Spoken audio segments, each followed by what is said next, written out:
किताबें करती हैं बातें।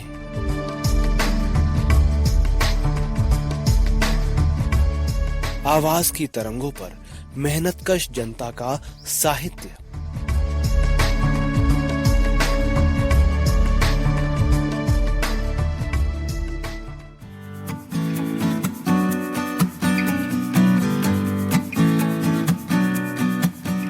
सहकार रेडियो के श्रोताओं को पवन का नमस्कार। साथियों, किताबें करती हैं बातें कार्यक्रम में इन दिनों आप सुन रहे हैं एमिल बर्न्स की किताब मार्क्सवाद क्या है की ऑडियो रिकॉर्डिंग। इस अध्याय का शीर्षक है समाजवादी समाज। ये इस अध्याय की तीसरी और इस पूरी श्रृंखला की 14वीं कड़ी है।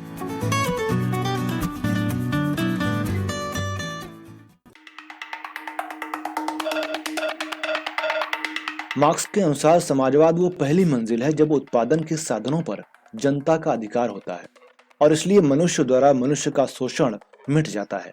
लेकिन सुनियोजित समाजवादी उत्पादन के द्वारा देश की पैदावार इतनी नहीं बढ़ पाती है कि हरेक को उसकी जरूरत के अनुसार मिल सके। परंतु कम्युनिज्म की मंजिल का अर्थ केवल इतना ही नहीं है कि वस्तुएं पर्याप्त मात्रा में मिलने लगती हैं। मजदूर वर्ग जब शक्ति पर अधिकार करता है और समाजवाद की ओर बढ़ना शुरू करता है, तब लोगों के दृष्टिकोण में भी परिवर्तन शुरू होता है। तरह तरह के बंधन जो पूंजीवाद में नागपाश जैसे दृढ़ प्रतीत होते हैं, ढीले पड़ने लगते हैं और अंत में तोड़ दिए जाते हैं। शिक्षा और विकास के सब अवसर सभी बच्चों के लिए समान रूप से खुल जाते हैं। उनके माता पिता की सामाजिक हैसियत या आमदनी से उसमें कोई अंतर नहीं पड़ता। जात पात का अंतर गायब हो जाता है। बच्चे दिमाग के साथ साथ हाथों से भी काम करना सीखते हैं और शारीरिक तथा मानसिक श्रम की ये बढ़ती हुई समानता धीरे धीरे पूरी आबादी में फैल जाती है। हर आदमी बुद्धिजीवी बन जाता है और बुद्धिजीवी शारीरिक श्रम से भागना बंद कर देते हैं। स्त्रियों को नीची दृष्टि से नहीं देखा जाता, न ये समझा जाता है कि वे समाज के प्रत्येक क्षेत्र में योग नहीं दे सकती। इस बात की विशेष व्यवस्था की जाती है कि वे बिना किसी कठिनाई के काम कर सकें। कारखानों में, मोहल्लों में, बड़े बड़े मकानों में शिशु गृह खोले जाते हैं ताकि माताओं को अधिक स्वतंत्रता रहे। सामूहिक रसोई घर, होटल और धोबी घर खोलकर स्त्रियों के गृहस्थी के काम बहुत हल्के कर दिए जाते हैं। औरतों को काम करने के लिए मजबूर नहीं किया जाता, बल्कि उन्हें ऐसी सुविधाएं दी जाती हैं कि वे आसानी से काम कर सकें। जातियों के बीच खड़ी हुई दीवारें गिर जाती हैं।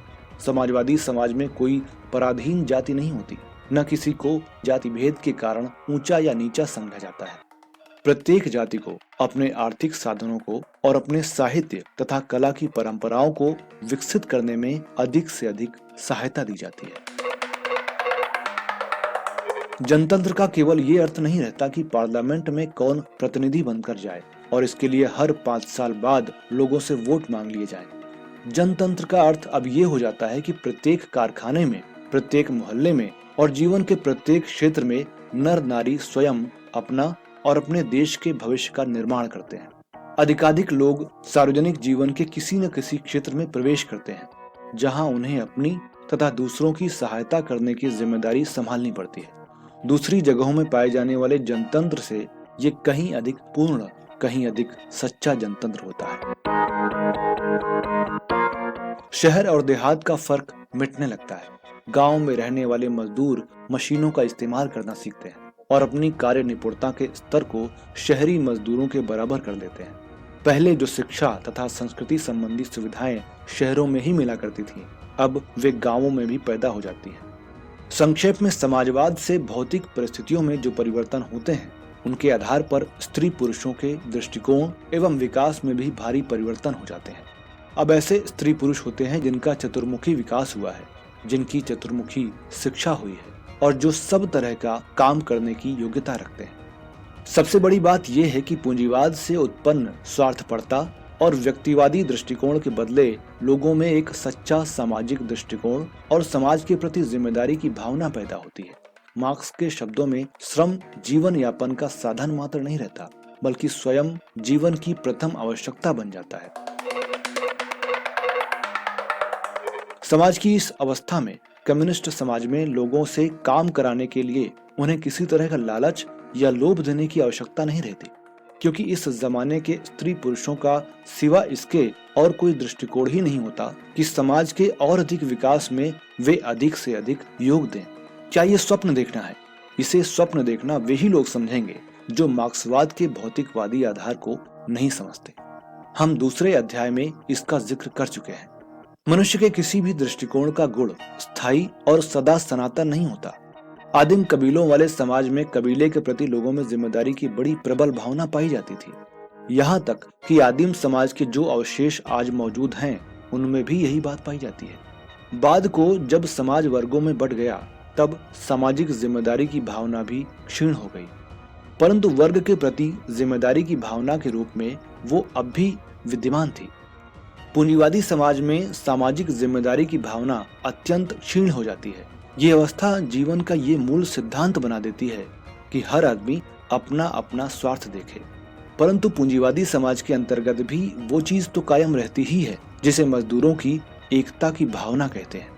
ये समान हित और समान जिम्मेदारी की भावना होती है, और इस भावना को कहीं बाहर से लाकर किसी ने मजदूरों के दिमाग में नहीं डाल दिया।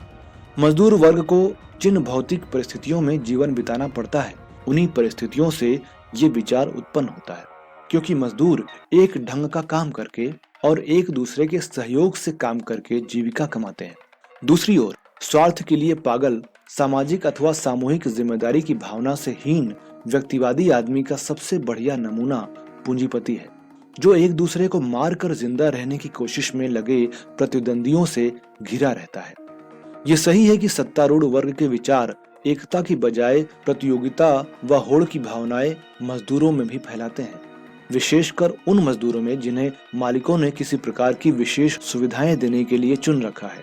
परंतु किसी वर्ग के दृष्टिकोण का बुनियादी आधार तो उसके जीवन की भौतिक परिस्थितियां ही होती हैं।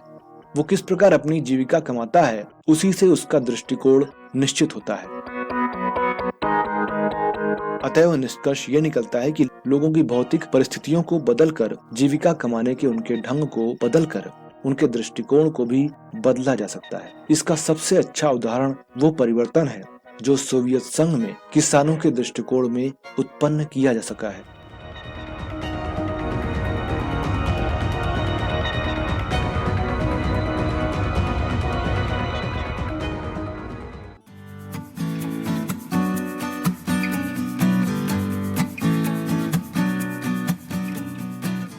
तो श्रोताओं, अभी आप सुन रहे थे कार्यक्रम किताबें करती हैं बातें के तहत एमिल बर्न्स द्वारा लिखी हुई किताब मार्क्सवाद क्या है की ऑडियो रिकॉर्डिंग का 14वां भाग। इस पुस्तिका को प्रकाशित किया है पीपुल्स पब्लिशिंग हाउस नई दिल्ली ने और इसका हिंदी अनुवाद किया है ओम प्रकाश संगल जी ने। अगर आप सहकार रेडियो का कार्यक्रम पहली बार सुन रहे हैं और हमसे जुड़ना चाहते हैं तो व्हाट्सएप पर जुड़ने के लिए हमारे नंबर 9617226783 पर अपने अकाउंट से नाम और जिला या शहर का नाम लिखकर भेजें। अगर आप हमसे YouTube पर जुड़ना चाहते हैं तो हमारा चैनल सब्सक्राइब करें और Facebook पर हमसे जुड़ने के लिए हमारा पेज लाइक करें। सहकार रेडियो के संचालन में आर्थिक सहभागिता के लिए सदस्यता लें और आर्थिक सहयोग करें। सभी लिंक और हमारे बारे में विस्तृत जानकारी के लिए हमारी वेबसाइट सहकाररेडियो.com विजिट करें। तो इस श्रृंखला की अगली कड़ी के साथ आपसे फिर मुलाकात होगी। तब तक के लिए दीजिए विदा अपने दोस्त पवन को। नमस्कार।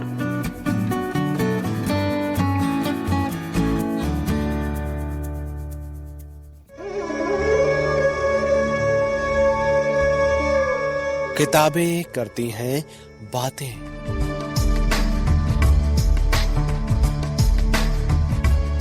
आवाज की तरंगों पर मेहनतकश जनता का साहित्य।